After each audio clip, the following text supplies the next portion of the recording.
Shemu'el 2, 2 Samuel chapter 13. And after this it came to be that Abshalom, son of David, had a lovely sister whose name was Tamar, and Amnon, son of David, loved her. And Amnon was distressed even to become sick because of his sister Tamar, for she was a maiden, and it was hard in the eyes of Amnon to do whatever to her. And Amnon had a friend whose name was Yonadav, son of Shemu'el, David's brother. Now Yonadav was a very cunning man, and he said to him, "Why are you, the sovereign's son, becoming thinner day after day? Explain it to me." And Amnon said to him, "I love Tamar, my brother Abshalom's sister." And Yonadav said to him, "Lie down on your bed and pretend to be sick, and when your father comes to see you, say to him, 'Please let my sister Tamar come and give me food, and make the food before my eyes, so that I see it and eat it from her hand.'" So Amnon lay down and pretended to be sick.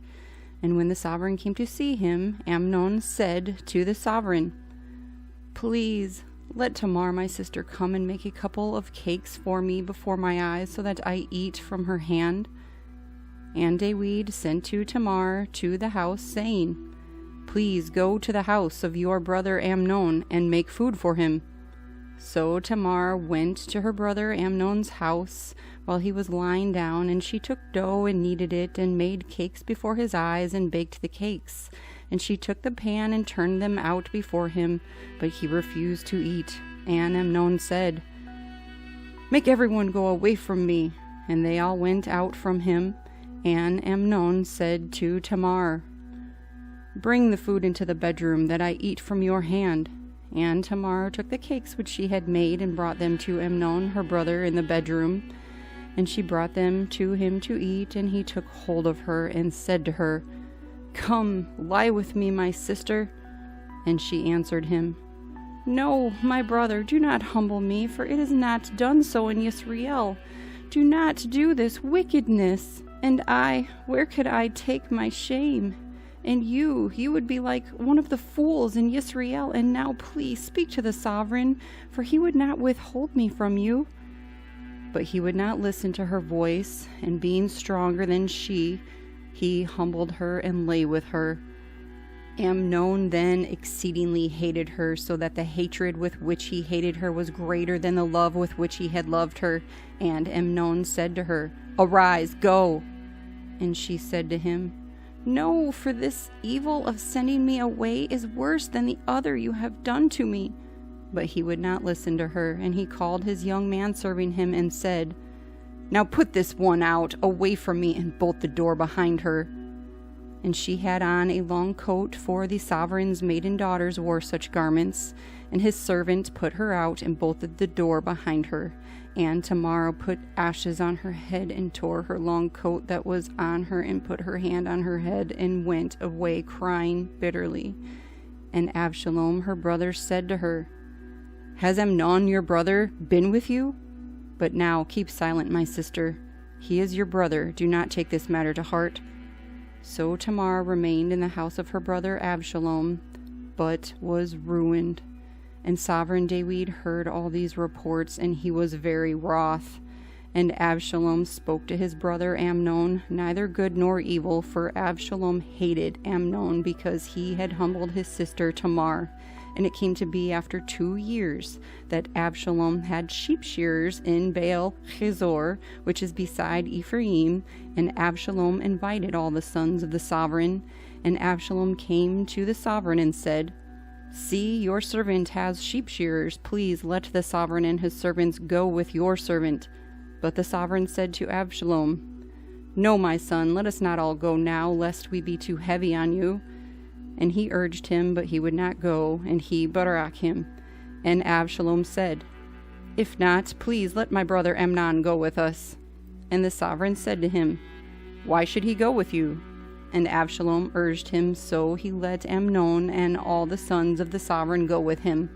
And Abshalom had commanded his servants, saying, "Watch, and when the heart of Amnon is glad with wine, and I shall say to you, 'Smite Amnon,' Then kill him. Do not be afraid. Have I not commanded you? Be strong and brave. Then the servants of Abshalom did to Amnon as Abshalom had commanded. Then all the sons of the sovereign rose up, and each one mounted his mule and fled.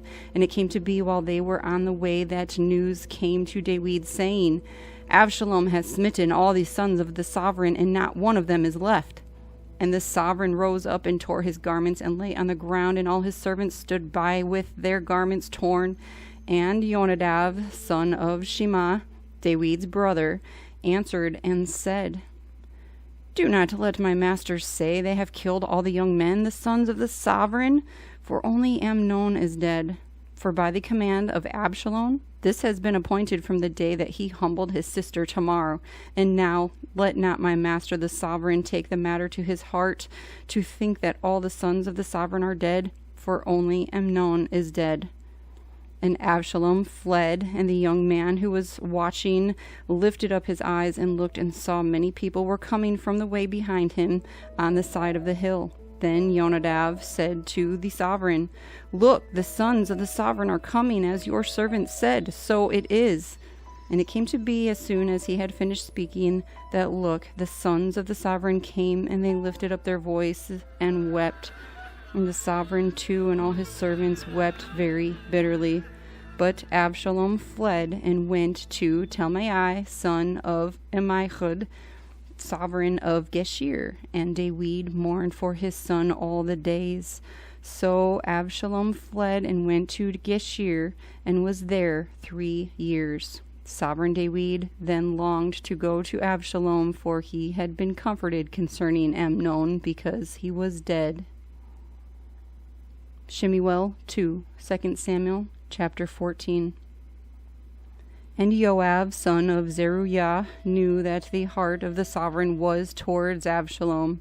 And Joab sent to Tekoa, and brought from there a wise woman, and said to her, Please pretend to be a mourner, and put on mourning garments, and do not anoint yourself with oil, but act like a woman who has been mourning for a long time for the dead.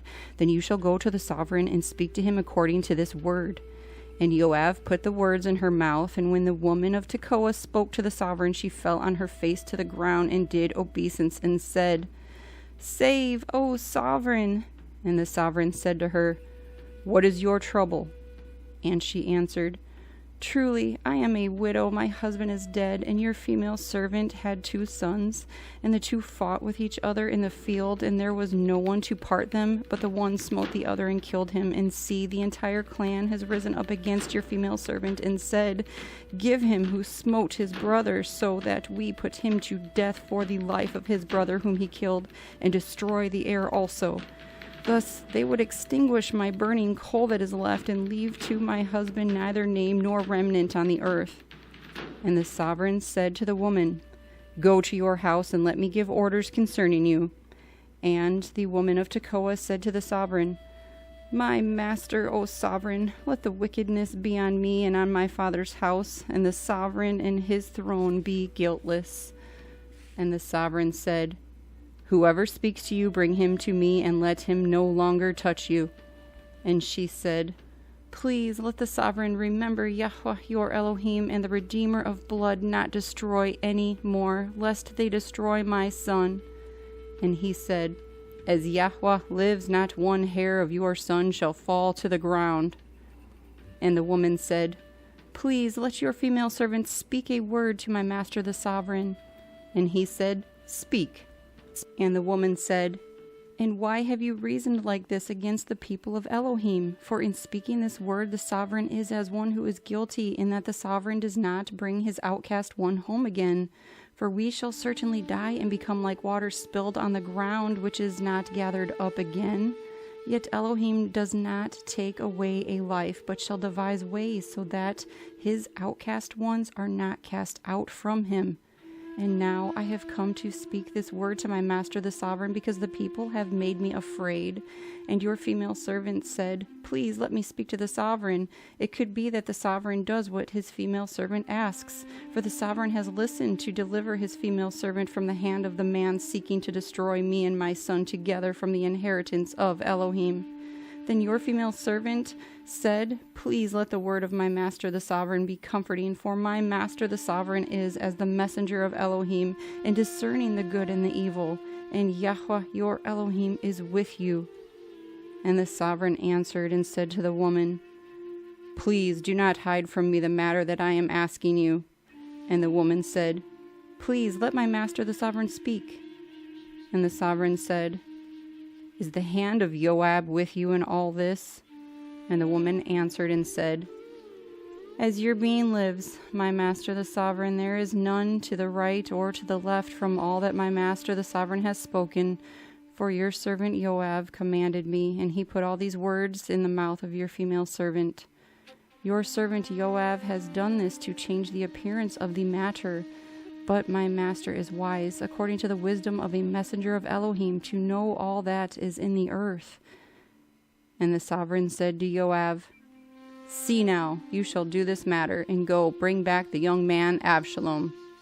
And Joab fell to the ground on his face and did obeisance, and Barak the sovereign. And Joab said, Today your servant knows that I have found favor in your eyes, my master, O sovereign, and that the sovereign has done the word of his servant. And Joab rose up and went to Geshur and brought Abshalom to Jerusalem. And the sovereign said, Let him return to his own house, but do not let him see my face. And Abshalom went to his own house and did not see the sovereign's face. And in all Yisrael there was no one who was praised as much as Abshalom for his good looks. From the sole of his foot to the crown of his head there was no blemish in him. And when he cut the hair of his head, for it was at every year's end that he cut it, because it was heavy on him, when he cut it, he weighed the hair of his head at 200 shekels by the sovereign's weight. And to Abshalom were born 3 sons and 1 daughter, whose name was Tamar. She was a woman of lovely appearance. And Abshalom dwelt in Jerusalem 2 years, and he had not seen the sovereign's face. Then Abshalom sent for Joab to send him to the sovereign, but he would not come to him. And he sent again the 2nd time, but he would not come. And he said to his servants, See, Joab's field is near mine, and he has barley there. Go and light it on fire. And Abshalom's servants lit the field on fire. Then Joab rose up and came to the house of Abshalom and said to him, Why have your servants lit my field on fire? And Abshalom said to Joab, Look, I sent to you, saying, Come here, so that I send you to the sovereign to say, Why have I come from Geshur? It was good for me while I was there.